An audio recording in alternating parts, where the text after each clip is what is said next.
आप बाइबल में मौजूद 10 अहकाम से वाकिफ होंगे और हम सभी उन्हें अच्छी मशवरत के तौर पर देखते हैं। कत्ल न करना, चोरी न करना, अपने वालिदैन की इज्जत करना और इसी तरह और ये सिर्फ पहले 10 है। दरअसल ये कुल 613 अहकाम है जो बनी इसराइल को दिए गए और बाइबल की पहली 5 किताबों में मौजूद हैं, जिन्हें इब्रानी में तौरेत कहा जाता है। अब लफ्ज़ तौरेत का उर्दू में आम तौर पर तर्जुमा शरीयत किया गया है, क्योंकि इसमें तमाम कवानीन हैं। और पढ़ते हुए हम सोचते हैं कि क्या मुझे इनमें से चंद पर अमल करना है या इन सब पर। इस शरीयत का मकसद क्या है? अब ये तर्जुमा थोड़ा कंफ्यूज करने वाला है, क्योंकि तौरेत में कवानीन तो हैं, लेकिन किताब बुनियादी तौर पर एक कहानी बताती है कि किस तरह खुदा ने एक नए तरह के लोग पैदा किए जो मुकम्मल तौर पर खुदा और एक दूसरे से मोहब्बत करने के काबिल थे। और जब यीशु ने तौरेत के बारे में सिखाया तो उसने कहा कि वो कहानी को मुकम्मल करने आया है। सो बताएं कि कहानी में क्या हुआ और वो कैसे मुकम्मल हुई। कहानी शुरू होती है कि खुदा ने बनी नौ इंसान को तख्लीक किया जिसने बगावत की, और खुदा ने इब्राहिम को चुना के तमाम कौमों को इसके खानदान के जरिए बरकत दे जो मिस्र की गुलामी में चले जाते हैं। लिहाजा खुदा इन्हें रिहाई दिलवाता है। फिर कोहे सीना पर खुदा बनी इसराइल से एक अहद बांधता है, एक मुआहदे की तरह, और तमाम कवानीन जो मूसा बनी इसराइल को देता है इस मुआहदे की शराइत है। ये एक आइन है। इसमें से कुछ कवानीन, रसूमात और रवाज हैं जो बनी इसराइल को बाकी कौमों से जुदा करते हैं, और बाकी माशरती इंसाफ और इखलाकियात पर मबनी है। और इनकी पैरवी करके बनी इसराइल बाकी कौमों पर जाहिर करते हैं कि खुदा कैसा है। तो क्या बाकी तौरेत इन तमाम चीजों और कामों की फहरिस्त है जो मूसा ने बनी इसराइल को दी? नहीं, बाकी तौरेत में कहानी जारी रहती है और 613 अहकाम असल आइन का इक्तबास हैं, और इन्हें भी तकसीम करके कहानी में हिकमत अमली के तहत मुख्तलिफ मकामात पर रखा गया है।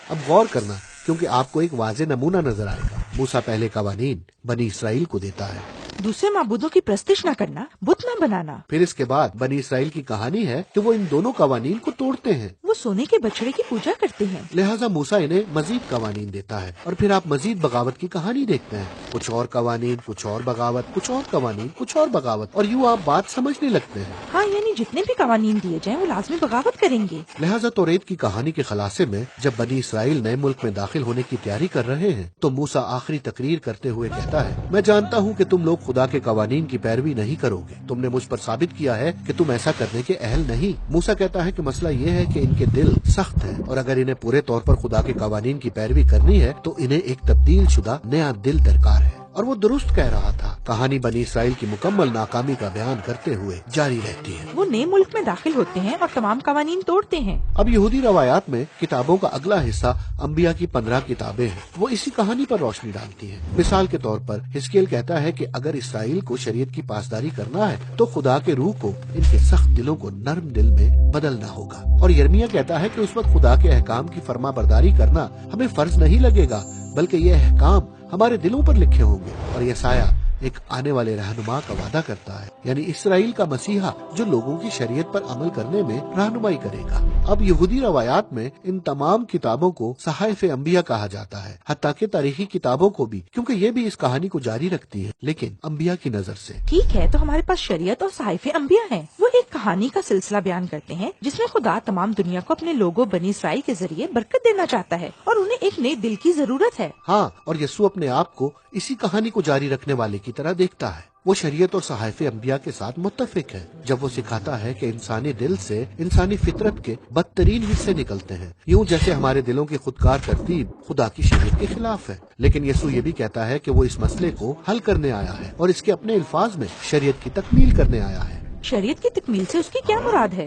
पहले तो वो कहता है कि तौरेत के तमाम अहकाम पर अमल सिर्फ एक हुक्म, जिसे वो बड़ा हुक्म कहता है, को पूरा करने से हो जाता है, यानी खुदा और दूसरों से मोहब्बत। ये तो बहुत आसान लगता है, मतलब हम सब मोहब्बत करना चाहते हैं। हाँ, लगता है कि हम चाहते हैं कि मोहब्बत करें, लेकिन यीशु हमें बताता है कि जो हम समझते हैं मोहब्बत इससे कहीं ज्यादा है। वो शरीयत में से हवाला देता है कत्ल ना करना, और फिर वो बताता है कि किसी को कत्ल ना करना पुरमोहब्बत बात है। लेकिन वो ये भी कहता है कि जब हम किसी की बेइज्जती करते हैं तो भी आप खुदा के इखलाकी मयार के खिलाफ जाते हैं, क्योंकि आप इनके साथ मोहब्बत का सलूक नहीं कर रहे। सो यीशु कहता है कि असल मोहब्बत हमारे दुश्मनों को भी मोहब्बत के दायरा में ले आती है। लिहाजा अगरचे ये हुक्म बड़ा सादा लगता है, लेकिन यीशु बताता है कि हमारे दिल किस तरह खुदा के इस बुनियादी हुक्म पर अमल करने के भी अहल नहीं कि दूसरों से मोहब्बत करें।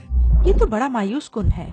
लेकिन जहाँ बनी इसराइल नाकाम हुए वहाँ यीशु इस कहानी की तकमील करता है। بنی اسرائیل کے مسیحا کے طور پر اس نے مکمل طور پر خدا اور دوسروں سے محبت کی اور سب پر ظاہر کیا کہ حقیقت میں خدا کیسا ہے۔ اس نے محبت اور شفقت کے کاموں کے ذریعے یہ ظاہر کیا، یہاں تک کہ موت میں بھی اپنے دشمنوں سے محبت رکھی، اور اپنے جی اٹھنے کے بعد اس نے اپنے پیروکاروں کو بتایا کہ وہ خدا کے روح کو بھیجے گا کہ ان کے دلوں کو بدلے تاکہ وہ شریعت کے مقصد کو پورا کر سکے، یعنی خدا اور اپنے پڑوسی سے محبت کرے۔ لہٰذا اس طرح شریعت اور صحائف انبیاء کی کہانی تکمیل ہوئی۔ یہاں پولس رسول کے الفاظ میں جو محبت کرتا ہے وہ شریعت پر عمل کرتا ہے۔